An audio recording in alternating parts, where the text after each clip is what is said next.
प्रिय विद्यार्थियों, मेरे YouTube चैनल पर आप सभी का हार्दिक स्वागत।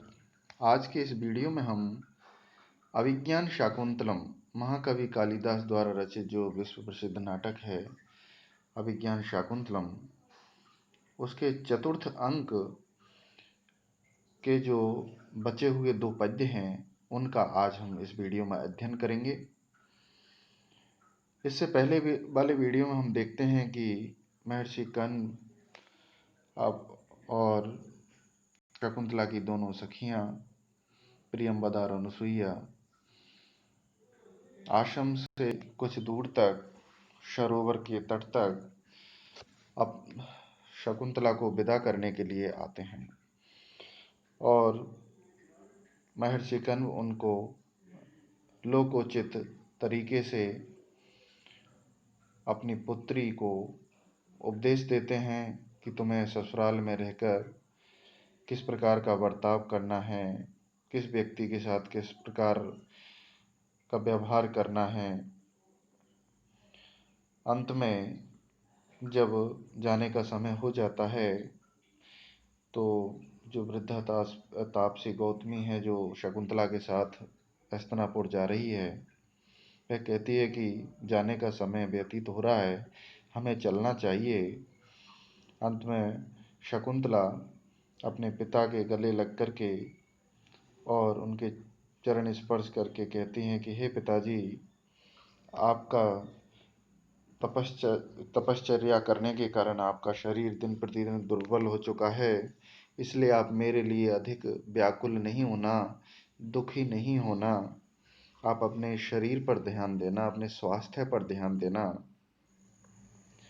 तब ऋषि कण्व एक लंबी सांस लेते हैं, दुख भरी आह भरते हैं और कहते हैं अपनी पुत्री से, क्या कहते हैं, यही इस पद्य में है कि शममेष्यति मम शोकः कथं नु वत्से त्वया रचित पूर्वम् उटजद्वार विरूढं निवारवलिं विलोकयता। कि वत्से अर्थात पुत्री,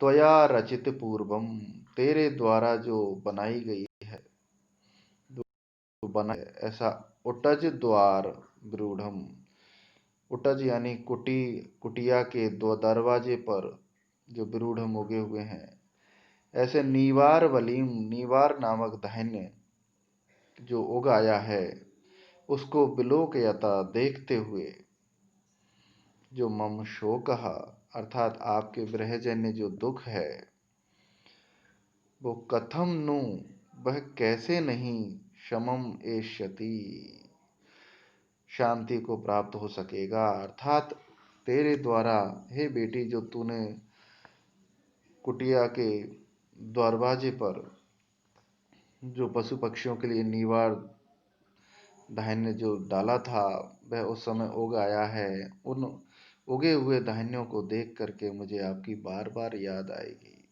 मैं कैसे आपको भुला पाऊंगा, अर्थात मैं आपको भुला नहीं सकता।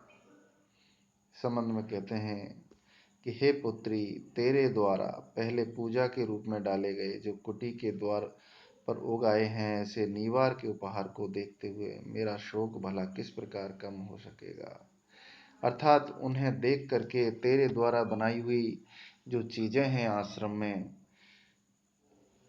जिनके साथ तेरा बहुत ही घनिष्ठ रिश्ता रहा है, उन चीजों को देख करके मुझे तेरी बार बार याद आएगी। यहाँ पर एक सामान्य गृहस्थी के जीवन का चित्रण है कि जब उनकी बिटिया पहली बार ससुराल विदा होती है तो परिवारजन उस पुत्री के साथ जो जुड़ी हुई चीजें हैं उसकी याददाश्तों को बार बार हरी कर देते हैं और दुख और भी गहरा हो जाता है। इसी का वर्णन महर्षि कण्व अपने इस कथन में कहते हैं। अब जब ऋषि कण्व आशीर्वाद देते हैं अपनी पुत्री को कि बेटी जाइए, आपका मार्ग कल्याणकारी हो, तब शकुंतला और उसके साथ जाने वाले शारंग रघु शारदवत जो ऋषि कण्व शिष्य हैं और शकुंतला के धर्म भाई हैं, साथ ही जो वृद्धा तापसी गौतमी हैं वह भी साथ में जाती है और वो निकल जाते हैं।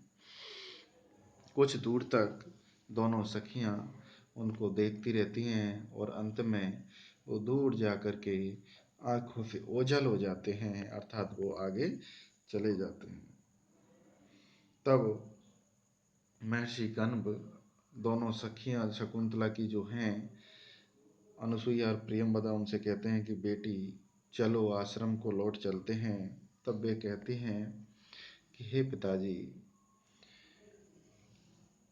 शकुंतला के बिना आश्रम सूना सूना सा हो गया है, हम उसके बिना इसमें कैसे प्रवेश करें, अर्थात हमारा मन ही नहीं कर रहा है आश्रम में प्रवेश करने का। सब सूना सा हो गया है, मानो आश्रम की सारी खुशहाली उसके साथ चली गई है। तब महर्षि कण्व कहते हैं कि हे पुत्री, स्नेह का जो व्यापार है वो इस प्रकार की स्थिति को उत्पन्न करता है। और अंत में कहते हैं कि हंत भो शकुंतलाम पतिकुलम विसृज्य लब्धदानीम स्वास्थ्यम, अर्थात मैंने आज अपनी पुत्री शकुंतला को उसके पति के गृह भेज करके मैं चिंता रहित सा हो गया हूँ, मानो उसी प्रकार चिंता रहित हो गया हूँ जैसे वह किसी की धरोहर थी और मैंने उसको ससलामत वापस लौटा दिया है। अर्थात जो मेरा संकल्प था अपनी पुत्री के लिए कि मैं उसके योग्य वर ढूंढ करके उसका विवाह करूंगा, वह स्वतः संपादित हो गया और आज मैंने उसको उसके पति के गृह भेज दिया है। इसलिए मैं उस पिता की भांति चिंता रहित हो गया हूँ जिसकी कन्या सकुशल रूप से विवाहित हो चुकी होती है सुयोग्य वर के लिए। इसी संबंध में ऋषि कण्व अपने उद्गार व्यक्त करते हैं। यही इस 22वें पद्य में है कि अर्थो ही कन्या परकीयैव तामध्य संप्रेष्य परिग्रहेतुः जातो ममायं विशदा प्रकामम् प्रत्यर्पितन्या शिवान्तरात्मा।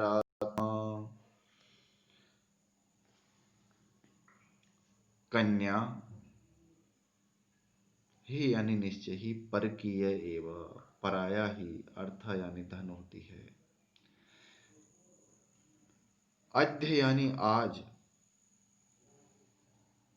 अद्य यानी आज, ताम यानी उसको, परिग्रह हेतु अपने पति के समीप भेज करके, अपने पति के घर संप्रेष्य भेज करके।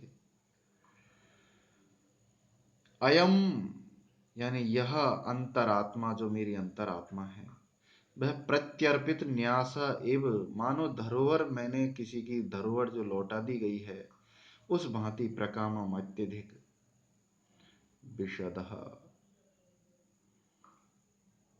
प्रसन्नता पूर्वक, अत्यधिक प्रसन्नता पूर्वक मैं जाता गया, अर्थात मेरा चित्त अत्यधिक प्रसन्न हो रहा है। अंदर ही अंदर मैं अपने आप को उड़न सा महसूस कर रहा हूँ, क्योंकि वस्तुतः कन्या पराया धन है। आज उसको उसके पति के समीप भेजकर मेरी अंतर आत्मा उसी प्रकार अत्यंत प्रसन्न हो रही है जैसे धरोहर को लौटाने पर धरोहर रखने वाले का हृदय प्रसन्न होता है। इस प्रकार ऋषि कण्व अपने उद्गार व्यक्त करते हैं और यहीं से मंच से सभी चले जाते हैं और चतुर्थ अंक समाप्त हो जाता है। अब अगले वीडियो के लिए मेरा हम अगले वीडियो में 5वें अंक का शुरुआत करेंगे। अतः आज के लिए इतना ही। धन्यवाद।